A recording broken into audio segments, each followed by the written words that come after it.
realms of Senith. It would be convenient to make camp over by the forge as well. Not like right over there. Maybe it'd be useful to be close for the purpose of heat, but it's somewhere in this room is what I would say. Who's going to take first watch?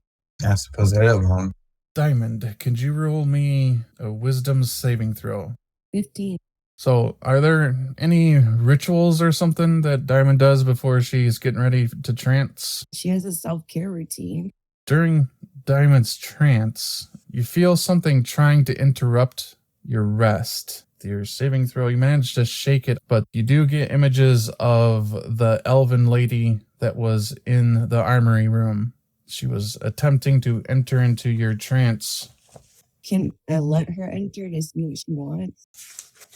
You actually would have control with your roll of where you are in your memories. I guess in my forest. She appears in your favorite spot, I would imagine, in the forest. Yeah. First time since you've left the forest that you've had this kind of control over your trance. I think we discussed before that Diamond doesn't have that much control yet. But similar to being in the forest, I don't think we've actually given her a name, or him a name. Him or her? The tree? You can decide. Being so distant from him, you lost your ability to control your trance and the memories that you view. With resisting Elvinia, you seem to have that control again. And you find yourself in that forest near your sacred tree. You see Elvinia actually standing between a couple trees looking in your direction. And she's just looking about with her head tilted at a slight angle. And she says, I know this place.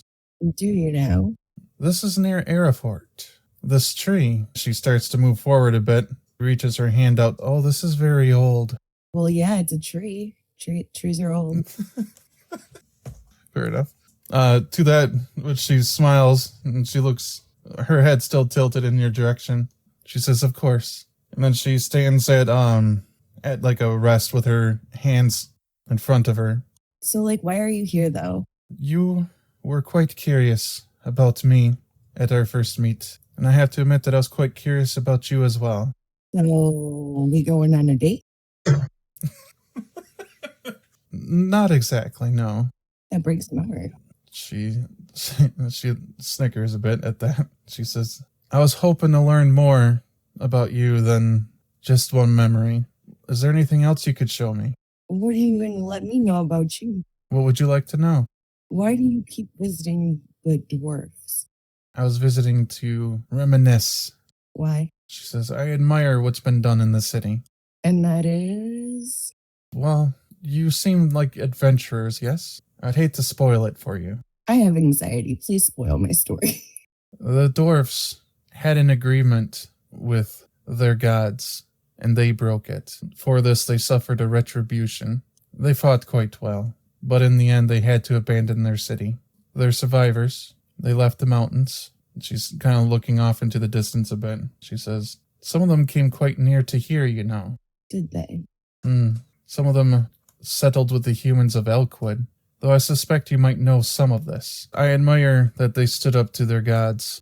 Well, a lot of shit can also happen when you fuck with them, so. She smiles and she says, but they survived. All right, well, I guess what's fair is fair. What did you want to do? I could sense from you a strong elven spirit, far more than I would ever expect to find in a creature such as yourself. Wait, what do you mean a creature such as myself? One with a mixed ancestry. So what was the question? How did you come to be here? And why were you accepted by the creatures of this forest? The elves have long abandoned this area, and they have moved on, but yet you've come here. I don't know, I just felt called to the forest. She would smile. She looks into the forest around you. You kind of see that her smile fades quickly, and then she says, I have not felt called to this forest in a very, very long time. Very few elves have. Okay, what does that have to do with me? Exactly. Why have you been called to here? You kind of see her demeanor change a little bit. Her head still tilted, and she says, what makes you so special? Oh, so why me and not you? Okay. Why you and no one else? Why would the gods favor you? I don't know. I'm just some weird tech girl. Don't mind me, man. I appreciate our visit. Perhaps you'll take me here again sometime? Maybe later. So, yeah. I think she wants to go on a second date. Yeah, with that, you see her kind of fade from your memory. But interestingly for you, you find that you can actually stay here if you were to so choose. So yeah, other than that, your trance goes fairly uninterrupted, and you do regain all of your stuff back, all your spell slots and everything. We still have no Morid. Whatever will we do without the mayor of Moradville? Guess that makes me the mayor now. Now you're both the leader and the mayor. All right, Erevan, you spend some time on that chainmail, investigating the magic properties of it. You discover it to be a mithril mage's chain shirt that adds 1 to your spell attack bonus. Just my attack bonus? Does it do anything for my save DC? No, just your spell attack bonus. Cool. Well, Erevan's gonna put that on then. This chain shirt is part of a larger armor set, and when combined could become quite powerful. There's more to find for it if you want to complete it. Gotta say that I do want to complete it. Is it like +1 or anything like that?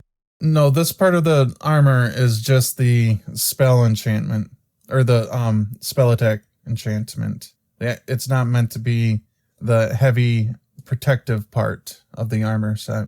From the AC pretty much goes down by 1 then. Alright, so beyond that, the night is going to go fairly uneventful. You do hear from time to time some footsteps from down the hallway to the right through those 2 doors, but it's at some distance. Should we go check out the footsteps? Sure, let's go check out the footsteps. The footsteps do seem to be coming from up the stairway and in the living area. What's the marching order? Who's going up the stairs first? Erevan. Okay. What's your vision range? For dark vision, 60 feet.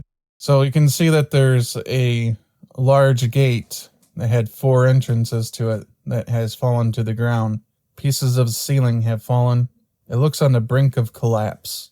To the left, you would see what looks like a bar, but it's more like a breakfast bar. On the walls behind it are 2 dragon heads displayed as trophies. You see some sinks there, a cutting board, and a small desk in the back with a ledger sitting on it. You see an oven and a cupboard full of many ingredients. One could imagine this to be an area that dwarves would stop to grab a bite to eat on their way to the mines. To the right, there is light coming in from the ceiling that lights up this garden area. Erevan's gonna step in here and look around for anything of value. As you step in here, you start to hear those footsteps again to the north. The edge of the map there actually continues on into a larger living space and a market. There's apartments carved into the stone. This place could have held 1,000 dwarves in this one area. There are, like I said, markets. There's a small park that's been abandoned and fallen to ruin. There's some light again in the distance. It looks like there are small homes like this one that Diamond's investigating. This is the only one that appears to be fully intact. What is Diamond doing at the fence there? You just kind of peeking in? Just peeking in. You mentioned playgrounds. I want to go there. I want to see if there's swings. All right, so Diamond starts to wander off north and into the major part of the city. And those footsteps, you would get to the edge of the map here when you see what's making those sounds. You see dwarves walking around, but there's something off about them in that they're dragging their feet, to which I imagine Mord would say to you guys quietly, I don't think they're alive. What do you mean they're not? Undead dwarves. Got zombie dwarves on our hands. The zombies don't appear to be paying you any mind at the moment here, like they haven't heard you. But there is quite a few of them, just in your vision range here. How many exactly? You would imagine there's several dozens from what you can see. Not exactly an encounter we want to take head on. So what are we doing? I have no idea. And I'm trying to think here, obviously there's no way to progress through the city except for, through all these zombie doors. Obviously we can't just take them all out. gonna have to sneak around. I mean, unless they're not hostile, but zombies are usually hostile. Is there a way for me to tell if these dwarves would turn hostile as they sensed us? Well, you've never heard of a zombie being anything other than a hostile creature. Well, then I'll assume they will be hostile. From here, do we see any sort of like entrance into the next area of the city? Like any way to progress, pretty much? You do see a large building. It's the most prominent feature in this entire cavern. From here, you would guess that it's the library Ooh, for the dwarves here. wow. But most of the other buildings, they look just like farms, homesteads, food storage. And most interestingly, for the homes, you see like stick-built homes in the middle of the floor here between all the large stone apartments, as though perhaps some of the more noble dwarfs had their own houses. You could see some homes that are, falling apart, but they look like maybe humans could have lived here. You see a temple. Sorry? Can we easily get to the library without alerting any of these zombies? You would have to stealth your way to the library. It'd be a couple checks for everybody that's moving there. How exactly would you move there? There is cover. It feels like our only option. If we want to explore this city, we would have to stealth past all of them pretty much. Would it just be one of you at a time moving, or would you guys move as a group? And who's leading? Who can see the farthest? Do you wanna move as a group, Diamond? Sure. I suppose we move as a group. Erevan can take the lead. I actually don't know Morad's vision range. I think I have his... Yeah, he's only got 60 feet as well. I rolled a stealth check just in case I need that now. It's 20 total. All right, Diamond, go ahead and give me a stealth check as well. 13. All right, Morad gets a 20. The first bit that you guys move goes well for you. There's a zombie on the other side of a fence you almost alerted, but you evade them. Like they look one direction and you hop to another. You're about halfway to the library when you start seeing other creatures in this area here. What looks like skeletons that are armed, dwarven skeletons, clockworks, similar to those weave spiders that you fought, but other types of them like beetles. Near a home here in this living area, you see a mummy that appears to be patrolling near the library. It would stand out to you because it seems like it has a purpose. You watch it walking away from the library, whereas the zombies are just wandering. This one seems to be going somewhere. Does it seem like it has more sentience and awareness than the zombies do? Yes. You get the impression that it may have been commanded to do something specifically. Maybe the person or thing that commanded it is inside the library. Keep going to the library, I suppose. All right, so for this one, you're going to be crossing the markets, and there's quite a few zombies around here, so it's going to be a pretty difficult stealth check. The DC on this one, minimum, here, let me roll it out. All right, okay, so the DC minimum is going to be a 14. 20. 18. All right, so most people have made it. Mord failed it pretty badly, but you guys managed to drag him along. Get him out of sight real quick. All right, so you make it to the doors of the library. Inside, you don't hear anything specifically, and the door is still slightly ajar from when the mummy left. All right, so We gotta rush in, right? Mord's a bit sweaty to what Diamond says. He's like, yeah, I'd imagine so. All right, 1, 2, 3, go. There are shelves that extend up to the ceiling itself. Old tomes. There's spider webs all over them. Dust everywhere. You're greeted by a large desk and a circular table that looks like the head librarian's office, where they could see most of the library and be available to speak with anybody.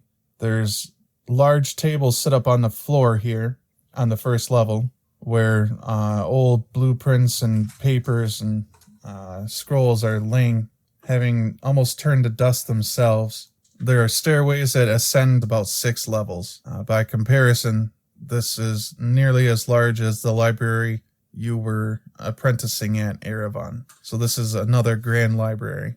There are mirrors all over the place that distributes sunlight. However, it's fairly dark in here, and it appears to be dimming. Well, I suppose everyone's just going to start by investigating, trying to find something useful, maybe even some books that would tell us more about this place or anything. Maybe even any books on the armor that I found. That actually you do find quickly. It's on the first floor and near the librarian's desk. You would find a book about armor smithing and magical enchantment. Inscribed onto the cover of the book is a drawing of the shirt, immediately recognizable to you. It appears to be one of their standard battle mage armors. The book it's in a strange dialect of dwarf, or dwarvish. You would interpret it something to the effect of, for the wars against the elves. But it's not just elves, it's like spelled a slightly different way. It's something you haven't actually seen before. Is there anything in the library you're investigating, Diamond? I'm just looking around. I don't know. Has anything caught my eye? She spent most of her life in a forest, right?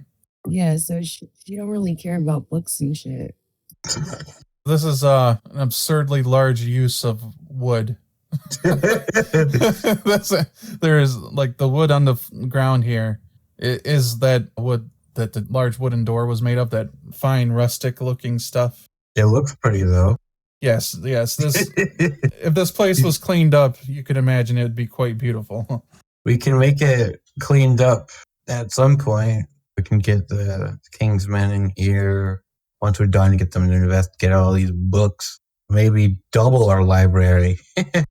As you're looking through, trying to find anything else, Erevan, you would find that there is a pretty extensive, much to your surprise, extensive area about spell casting. And you would see a lot of partially completed spell scrolls, a lot of ingredients that are... I'm definitely going to look through a lot of that, see if I can, just learn anything. I want to find as much as I can about the armor, as much as I can about spells and magic, and as much as I can about the city, and maybe even anything related to its fall. So you find amongst one of the work desks on the bottom floor here, there's one that looks like it was tooled for building small contraptions. There's a partially completed beetle here, surrounded by small gears and very small tools that look like someone that had to be extremely dexterous would have to use. I'll give that book to Morage. It seems like it's his thing. So yeah, the spell book, the spells within it that Morad would tell you about is Analyze Device, Greater Analyze Device. What he seems to be particularly excited about is he finds two spells, Thousand Darts and Steam Blast. Oh God, Steam Blast. I have a feeling he's going to have a lot of fun with that one. Yeah, you'll have to carry a kettle around to use it. Oh God. Smells like dead trees in here. Maybe because there are dead trees in here. It looks nice though. Very cozy. I think I like dead trees. Mord would be like, that's... I've never heard an elf say that. Half elf. I think you see where the half is coming from. So as Diamond's looking around, fairly aghast, you do see an area like a small garden that is set up with a prayer area. It is surrounded by shelves with books on it, but the books themselves appear to have vines that are, at this point, barely alive on them, so that they look like they were living books. How do I revive the book? Immediately at your approach, the vines start to become a bit more green, and you can feel them drawing from you some of the innate magics about you. You have seen stuff like this happen before in the Fey Forest, so it's not completely strange to you. But it is a bit surprising to find, like a civilized area that would do this. To answer your question, it's like immediately, just by being there, you seem to be giving life to the books themselves. I should take them, right? Since, I'm giving them life, right? These seem to you probably precious. The garden nearby, a small area rangers and druids would come to nature and to their gods. A little piece of the outdoors down in these deep Dwarven mines and city. The books themselves are written in Elvish, which you can read, and they appear to be just notes of history, maps of different forests, particularly the forests of the valley that is nearby. You see like plant descriptions. It's like a taxonomy. I can't say this word, but hopefully you understand what I mean, like a categorization of the different types of plants. It looks like a very scientific work was being done by the Dwarven druids here. Like they were studying nature, trying to mess with different herbs and different plant oils to make different kinds of medicines for use down in the mines. Okay, well, obviously, I just got to start reading this book. I want to know all that stuff, so I'm going to take it with me. So I guess I'm trying to move further. I'm done with this area. I'm just going to take the books with me. What's happening? Yeah, so Moradin, you would look up and see that she's already peeking out the door, ready to leave. To that end, Diamond, you see pretty much the same sight as before, just the various zombies and then like skeletal patrols. Yeah, basically, Erevan is just going to grab a few books. The one on the armor that he found, probably that one, and whatever other spellcasting books that look like he would be interested in. Then I suppose we could leave. Is there any other place where we can, like, explore the city more, basically, just a way to get out of this area? You do see a large temple, but that is pretty much as distant as it could be from any exit that you can see. There is the way that you came from that goes back down to the mines, but on the opposite side of the city, you do see another stairway, like a large, much more grand stairway that looks like it goes up. Let's go. All right, this is going to be another couple stealth checks as you try to move through the city. We're going to the temple, right? I guess I never asked to be clear. Where exactly are you guys moving to? I will share the information I received in my letter about the temple that basically says, "Temple bad, don't go there." I think we should go to those stairs that lead up. I rolled a stealth check and I got a 20 total. I got a 9. Oh, God. About halfway to that stairway, that staircase. Diamond, I'm not sure what exactly happened that nearly gave away your guys' position. Do you have any ideas? I tripped. All right, so she nearly hit a basket and knocked over a bunch of pots and pans near a kitchen that's been exposed, like a wall that has fallen, and most of the pantry has just been laying out into the street there. So that was a close call for you guys. And then one more check. 14. 17. We're going to be rolling some initiatives as you mistimed a street crossing and you got seen by some skeletons. 12. My initiative would be 22. So yeah, Erevan, you're up first with 5 skeletal guards that are charging in your direction. Are they all close to each other? Yeah, they haven't broken formation yet. I'm not 100% sure if I should do this, but there's 5 of them, so I think that makes this worth it. Let me look it up real quick. Those 5 skeletons need to make Constitution saving throws. I cast Shatter. Looks like only one makes it. 19 damage to those who failed and half as much to the one that succeeded. So on their turn, they're at enough of a distance that they can't make it to you and attack at the same time. But they're charging up to you, and that is their turn.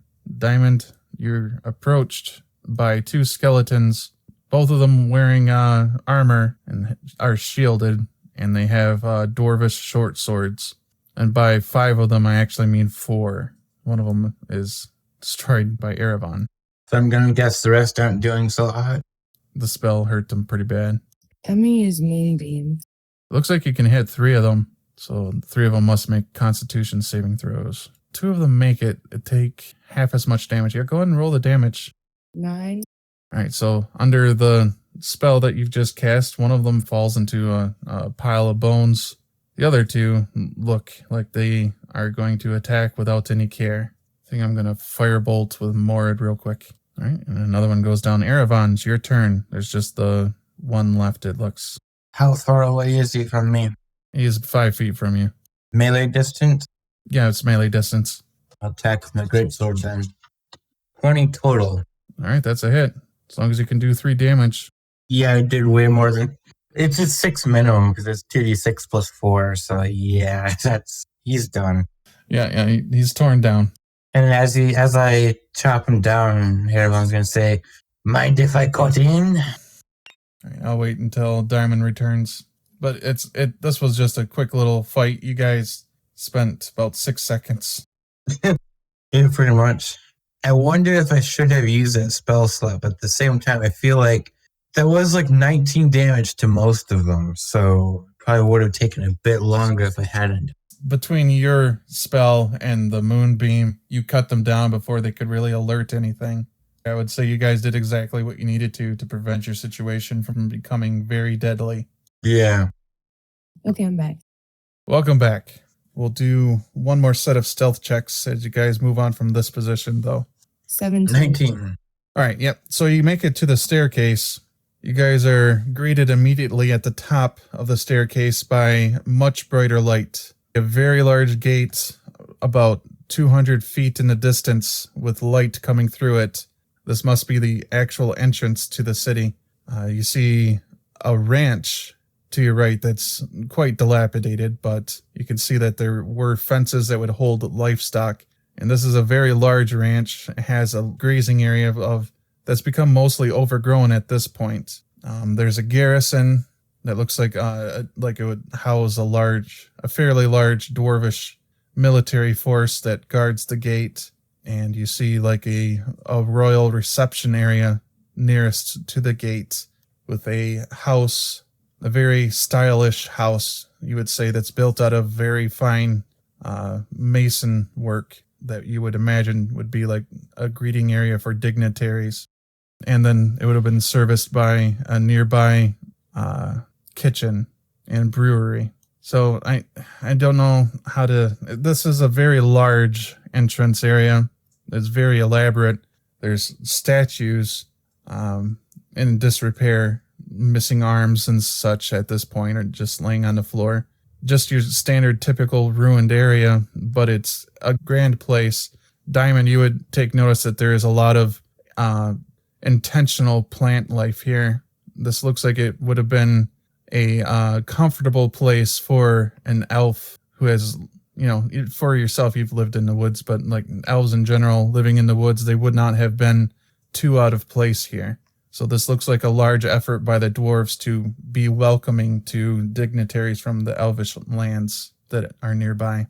There are trees here, for example. One of them is a very large old oak that still is alive, and it's in the light of the gate itself. It kind of grows to one side because the light is very, coming in a direction. It's not coming down from the top.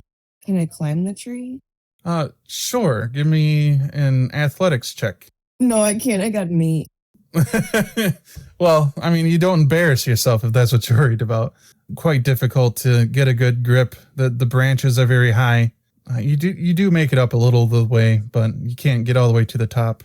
Mord would ask you, just kind of come up behind you as you've slipped down the tree a bit. And what are you doing? I don't know. I'm in a tree. Yeah, I want to see the light. She's doing druid things. I think Mord's going to give it a shot. Cause he's going to start pulling out different devices, maybe to your horror, like little climbing picks and stuff like that. I think climbing trees is a druidic ritual. Here, try these, actually, Mord says as he looks at you. It's like, you probably don't want me stabbing at your tree here, but maybe these will help you. So you can roll another athletics if you want to take those, and you can roll it at advantage. I don't want to stab the tree. He says, okay, and puts them away. Erevan, why don't you give her a boost? Because maybe she'll see something from here. I suppose I'll try and help her get up higher. He says, well, I would do it, but gnome. Yeah, you're very small. Yeah, not much of a boost. But yeah, so Diamond, with help from Erevan, you're actually able to scale this tree. Mord, your voice has changed a little. You sound like a mirror. I think you're hanging out with him a bit too much. Yeah, I have my typical gnome voice. It's your short person voice. So from the top of the tree, Diamond, you can start seeing like the top of the roofs of some of the buildings. You can see how the gate much better from this position. Outside, you're pretty certain is the mountain valley. You can see a lot of foliage. You can see leaves and trees. You see some secondary gates as well, much smaller, but they look like they were connected to the ranch where cattle could be brought in and out from be allowed to graze. Wow, there's cows over there, guys. Well, there's no, you don't see any farmers or anything like that, but you do see some animals wandering in. Some animals have made their homes in the ranch area. You do see some small critters running about from up here.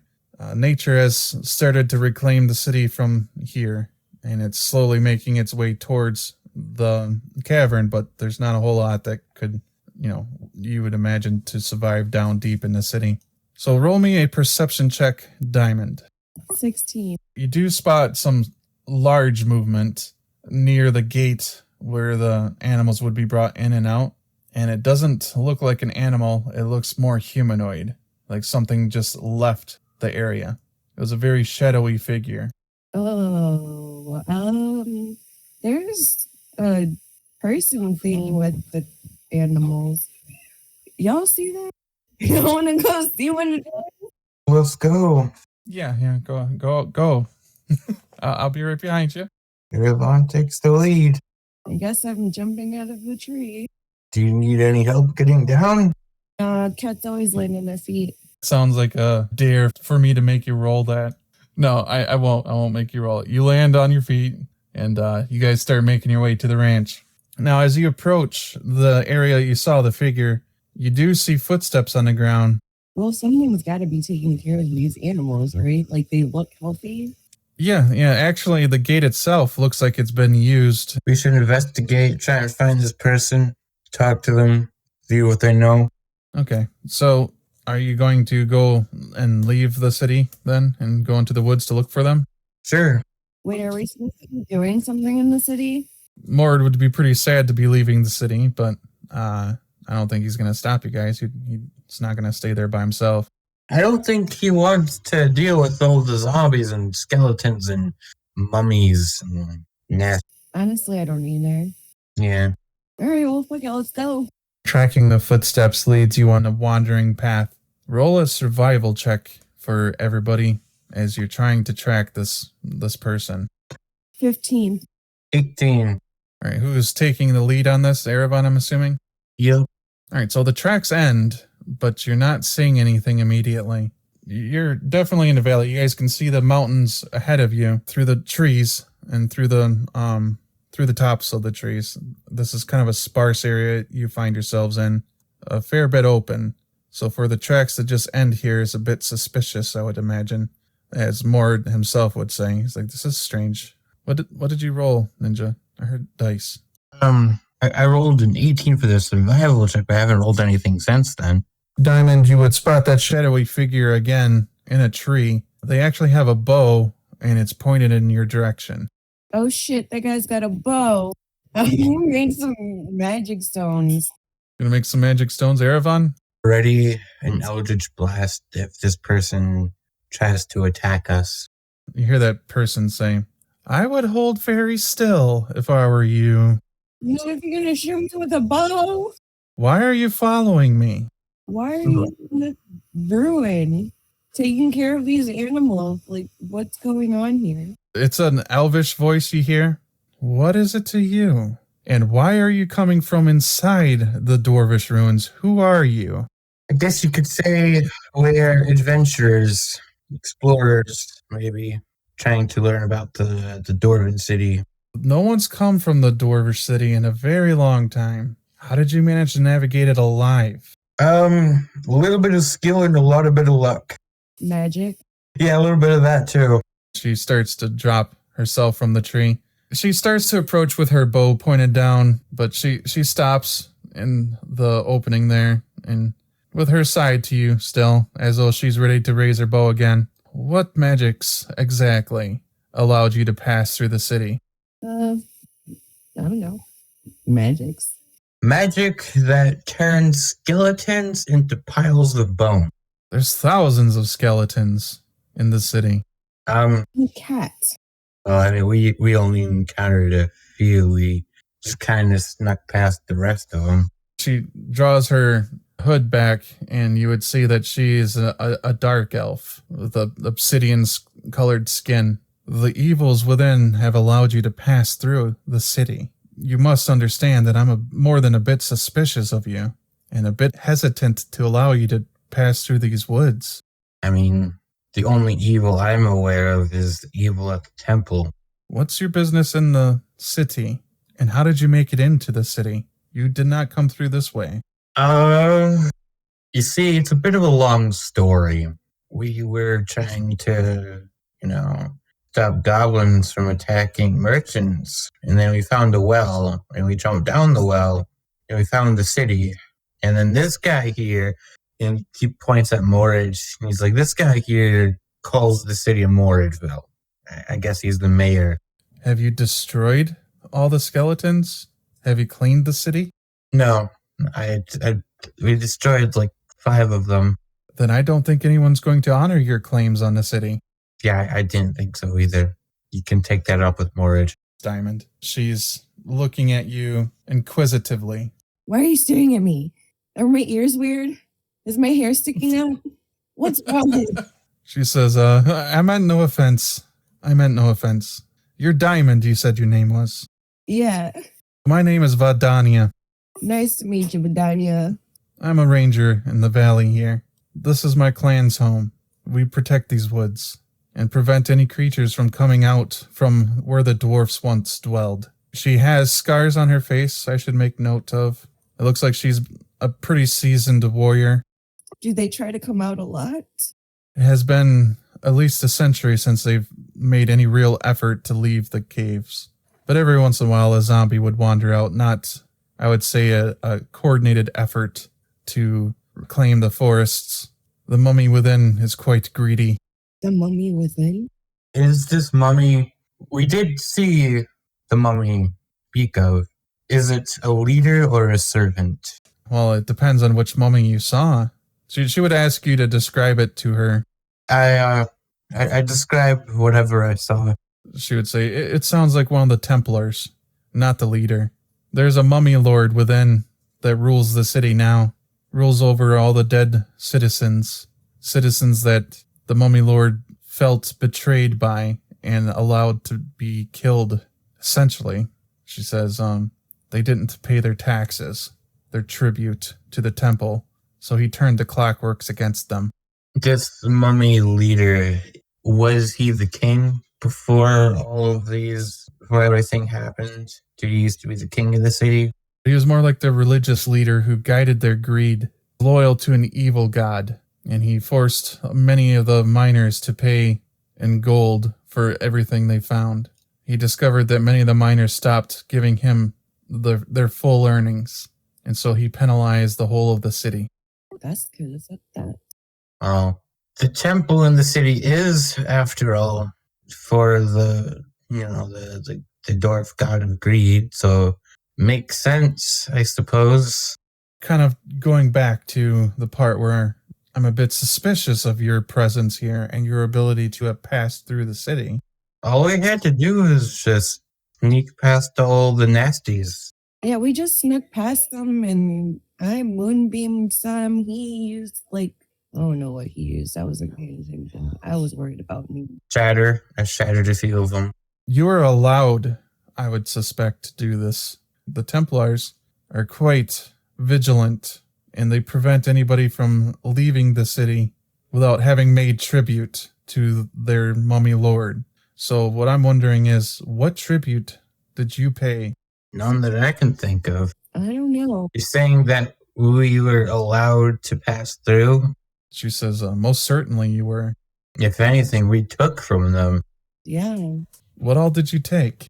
I show her Books. I show her the books I took, as well as like the gems and the mithril and the chain shirt. So 2 things from her is as soon as Diamond shows her the books, you can see her eyes light up, and she's extremely excited by those books. She would say, "Those are books of my clan. We have thought those to be lost." And then the second thing is, "That's a keystone," and she points to the lever that that you guys took from the kobold. "This is probably why the mummy did not pursue you. This keystone is required to be purchased by the miners to enter and exit the city, and the mummies will not attack anybody that has this lever." Is that why they attacked me and not him? Oh, the skeletons, you mean? Yeah. Are the skeletons separate from the mummies? I am not entirely certain, but Morad himself would say, yeah, actually, they were just targeting Diamond and me, or Diamond and you, Erevan. So then how come the mummies weren't attacking Diamond and Erevan?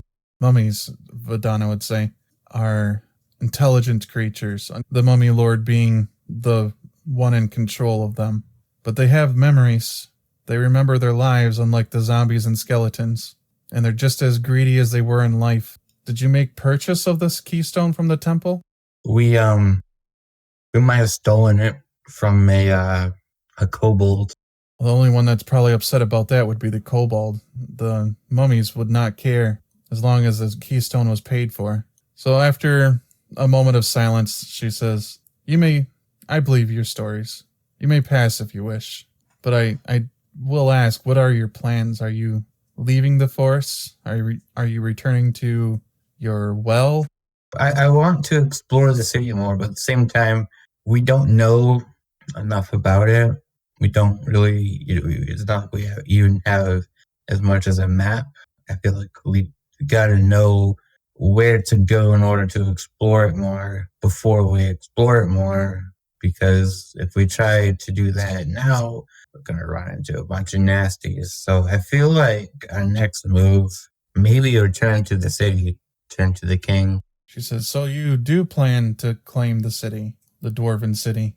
Hopefully so, yes. She says, we actually have some ancient records. Those would be helpful. And if you like the books that Diamond has, there's a whole library full of books just like those, in case any others are, ancient books of your clan. What if I trade her these ancient maps for maps of the city? That's more than a fair trade. She says, if your intent is to reclaim the city, even if it is in the name of Elkwood, I believe that you guys have, out of character, you guys did mention Elkwood. I think you just did, right? Yeah. Yes, we'll give you maps. We'll tell you whatever information we know of that our elders may remember, and you can have my blade as well. Oh, yeah, sure, if you want to. Come on. Like maybe, should we report back to the king, Diamond? Maybe. But there's that huge mine under there, a dwarven mine. I can lead you around the mountain so we don't have to pass through the dwarf city again. I can get us to Elkwood. That'd be awesome, thanks. She says, first though, let's go to my clan to get the maps and information you're asking for, and to return these books to my people. Yeah. If we're going to be returning back to Elkwood, I will need a little bit of preparation and the ability to draw up the maps. This is going to be stuff that we could do between session as well. Would it be okay to stop here then? Yeah. Sure. I will say, if we rest or something, Erevan's gonna take the time to read through that book on the armor. So you guys would have a while to rest at the Elvish encampment. I don't know if Diamond's familiar with Dark Elves, but in D&D, Dark Elves tend to be extremely evil, but that's not the kinds of Dark Elves that you have met here. These ones call themselves the Onyx Elves. You would learn from her. And they're not the Elvish traders, the ones that were banished to the Underdark or Underground, and they don't follow the evil Elvish god. But other than that lore note, the book you're reading, Erevan, to you a bit of a strange place, being at their clan's encampment, you would find that the armor is fairly customizable. You could turn it into a scale mail by attaching the chain shirt to it, and the scale mail itself would have its own enchantments. But this armor can go from just the chain shirt all the way up the full plate. If I turned it into full plate, is it possible for me to wear it or no? No, not unless you're trained in full plate. You would have all those effects from it. I can't remember all of them. Penalties, and I believe one of those penalties is I can't cast spells. But I could turn it into like half plate or something, right? I think half plate is heavy, isn't it? Medium, not, yeah. It's like the heaviest medium armor. Okay. But yes, you could turn it into pretty much any. You can combine that shirt with any kind of armor, but it would have to be a dwarvish armor, which means at this point, in order to build that, you would need Morit's assistance because it's a clockwork-based modular system. The dwarvish armor was quite a bit different than just your general human medieval era armor. The dwarvish armor is a lot sturdier, much heavier because the dwarves are, they're heavier built, right? Yeah. So even this chain shirt is, it would be fairly heavy if not for it being built from mithril. But yeah, if you're wanting to expand on the armor, taking Bane Dur would be your best bet at being able to forge or find the pieces that you need.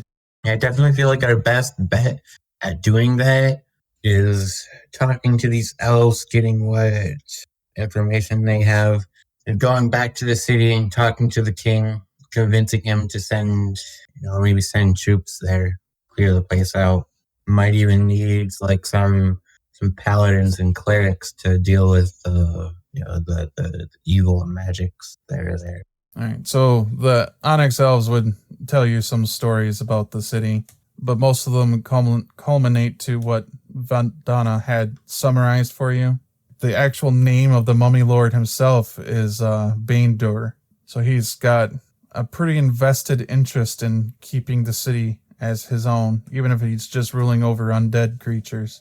On your way back to the city, you would cross paths with some soldiers that were already on the way to join you, and they were going to start searching the forests for the entrance to the city or for you. However, they would tell you that, as speaking specifically to Diamond, they would say that there's been some developments already with the paladins and clerics sent to her forest, and you are actually being summoned to Elkwood. Oh, snap. And by you, he would say, "Thou art summoned." So that would be all of you are actually wanted by the court. Well, I suppose we really should head back. I guess it's time to go back. And that is all the information I'll give for now, if that's okay. I'll sort out the next session. Oh, before we return to the city, we should go back there and pick up that loot. Yeah. Amir's got that for you. Cool. I want to give it to that bard and try and make peace with him.